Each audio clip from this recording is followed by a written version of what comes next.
Hi everyone, welcome to my channel. This is a video mainly for my clients who have done a makeup masterclass with me. I do a lot of makeup lessons, and when I teach clients to do their own makeup, I use obviously my makeup brushes. I'm a makeup artist, so when I'm doing your skin prep, I'm using brushes. When I apply your foundation and concealer, I'm using brushes. Yeah, when I'm teaching people, I say to them, you can do all this with your hands. And when I do my own makeup, I use my hands for obviously my skin prep and my concealer and foundation. So this is a little video to show you how I do my makeup with my hands so that you can see exactly how it works, and you can do the same thing too if you choose. So what you're seeing here is my entire personal makeup kit. Many makeup artists, basically their personal kit is just offcasts from their regular makeup kit that they don't want to use anymore, so old and discontinued stuff. Let's get started here with brushes. Here I have a setting brush. This is my contour, blush, highlight, and a couple of eyeshadow brushes here. I have here my eye product. So I have a Mecca Zoom shadow stick in Rust, and that's like a burgundy shade. This is the Makeup Forever Aqua Resist shadow stick in Earth. That's burgundy but a bit deeper. I have this NARS multiple in Orgasm that I use on my eyes as eyeshadow. And I have here Milani's Anti-Gravity Mascara, an SLA brow pencil. This is an HD Brows brow glue. I have an old Katy Perry limited edition, what is this, a mineralized to set my face with. These are my foundations I'm using at the moment, which I'm loving. This is a brand called Kogen Do, and this is their Aqua foundation. It's just beautiful. I mixed two colors together. We have here a blush and bronzer duo that I use here from Smith & Colt. That's old and discontinued. This is an old limited edition Laura Mercier palette that I got at like Mecca at a Christmas sale. And there's like a bronzy shade here that I love on the eyes and cheeks. I use that. And then this is the one that I use for my highlight. Lash curler. This is a Crayolan pot concealer, and I use that where I need more coverage. And I have here an SLA concealer. That's what I use under my eyes. So I've done all of my skin prep about half an hour ago, and I use my gauze here with this Christina Anti-Stress Toner. That's what I use. Moisturizer, I use Dr. Spiller Aqua Collagen Plus, an eye contour gel by Dr. Spiller. This is a gel eye cream. SPF, which is this brand Bion, and this is a tinted moisturizer. It has an SPF of 35. First thing I do is put a little bit of concealer. This is a pot concealer. I use a pot concealer, here it is, Crayolan, because I have breakouts on my chin and I need the extra coverage that a liquid is not going to give me. So I put that on my brow bone. The next thing that I do is to go in with two of these shadow sticks. The first one is a Mecca Zoom shadow stick, and I put this in the socket as my base. And you're going to see that this is pretty much, I don't really do any eyeshadow. I just use these for my very quick go-to look. That goes in the socket. This is a Makeup Forever one, and this color is called Earth, and it's basically the same color as the first one, only it's got just a little bit more pigment, and I tend to put that on the lid. Now, this is obviously maybe darker than what most people would prefer. I would generally never teach people in my lessons to go in with colors like this, but I'm a makeup artist, I can do whatever I want. The next step is I go in with the NARS Multiple. This is basically a cream blush, and I use this to just blend out into the socket those creams that I've put on. Normally when I'm doing lessons, I teach people to just do this with a clean brush, blending your cream shadow stick into your concealer, but I like a little extra smokiness, and so I do this with a cream blush. And as I said, I don't really go in with any eyeshadows after this, so this is just basically everything I'm using to contour my eye very quickly. So not worrying too much about how much of a mess I'm making underneath. And I'm just blending that out so that it's not too much of a harsh line. I go in with this is a Laura Mercier, this is a highlight palette, but it's got this fabulous bronzy blush color. And I literally just whack that over the whole eye to set it. So that's just gonna kind of soften my eye, and it's gonna stop that shadow stick from moving around if it wants to. And the shadow sticks are pretty good, they don't really move around, but as I always say, it is good to put something over the top of it to set it. I then go in with this slightly shimmery color, and I just whack that on the inner corner just so that it's not too dark. And I've got a little bit of lightness there. Next, I clean up under the eye. I'm using Bioderma eye makeup remover because that's all I've got in the cupboard here right now. This is not my favorite eye makeup remover. I prefer Neutrogena oil free because it gets it off very easily. This is great for gentle sensitive types, but I just prefer to get in there and get it done. Concentrating on just lifting up the eye like that. Now I don't use primer, I just go in straight with foundation. So this is Kogendo. This is their Aqua Foundation. I love this for mature skin. Now that I'm 40, day to day, I don't like to wear a full coverage foundation. This is a medium, if not light coverage foundation, and it's not buildable. So for people that want coverage, this is not your foundation. But I mix a little bit of a darker one and just a tiny bit of a lighter one. And so literally mixing it like it's a moisturizer. I mix it on my fingers if I'm mixing two colors together. And when you apply your foundation with your hands, it's literally like you're pretending like it's moisturizer. Blending it up into your hairline. Under the eyes like this.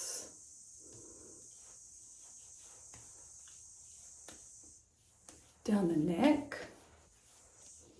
My ears aren't too bad, but if I was doing a fuller coverage foundation, if I was really glamming up, I would definitely be doing more ear.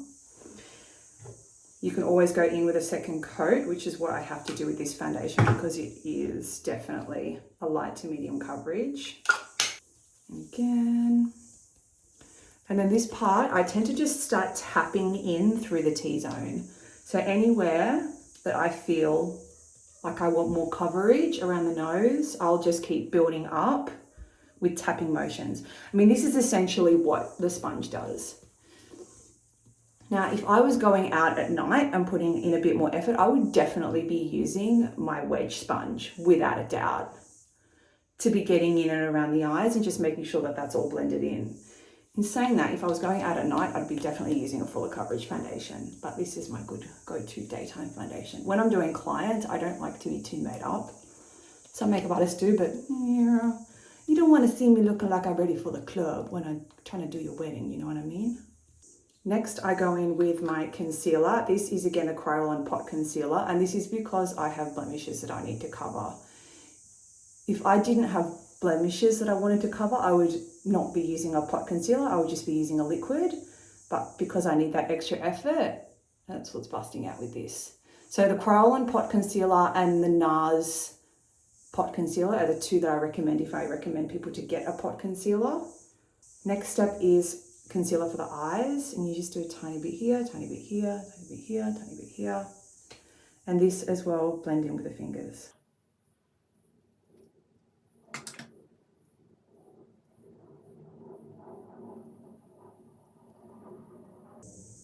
When you're using your fingers to apply concealer, you're definitely going to notice that you need a lot less. If you're using a sponge, it's going to get sucked into the sponge quite a lot.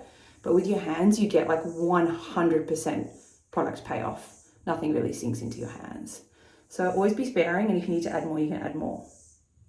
And going in with the finger and getting those cranky pigeon lines on either side of your nose, making sure that's not too dark on the inner corner there.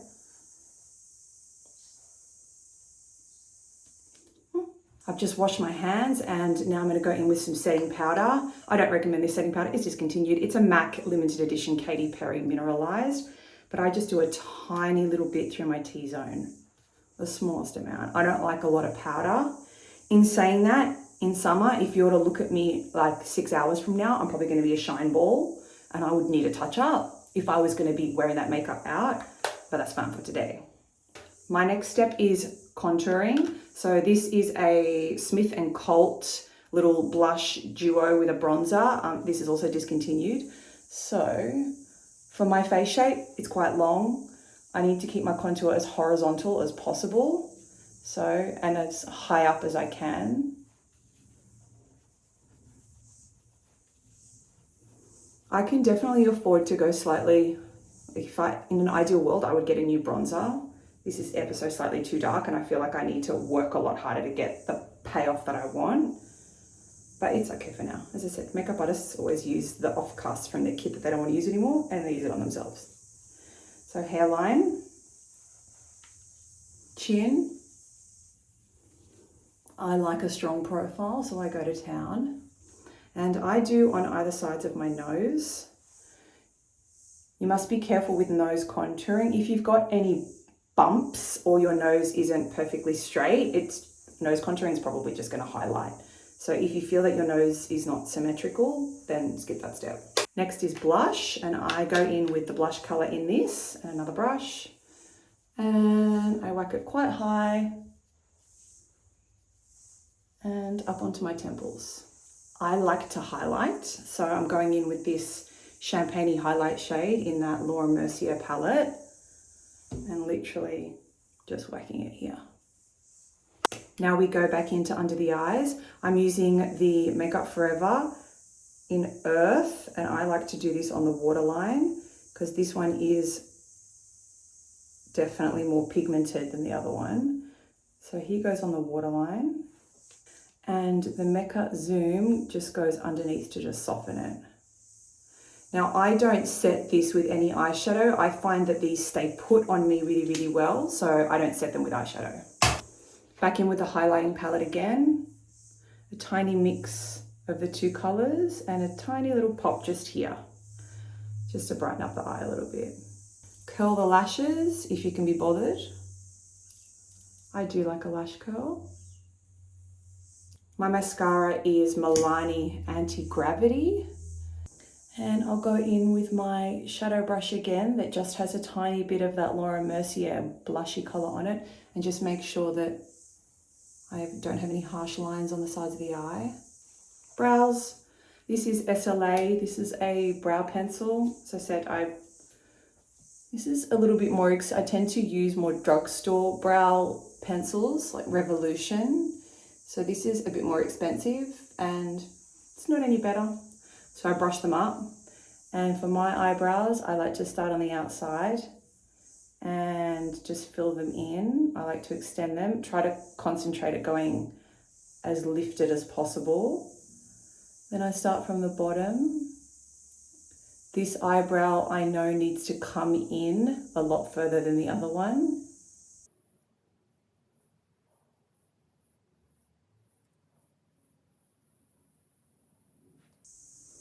I use the spoolie to just soften it on the inner corner. I don't necessarily like a faded brow on myself, and I don't necessarily like a blocked brow. I definitely don't like a heavily feathered brow on myself. I think it makes me look like the Grinch, but it can look really, really great on other clients, so it's a personal preference.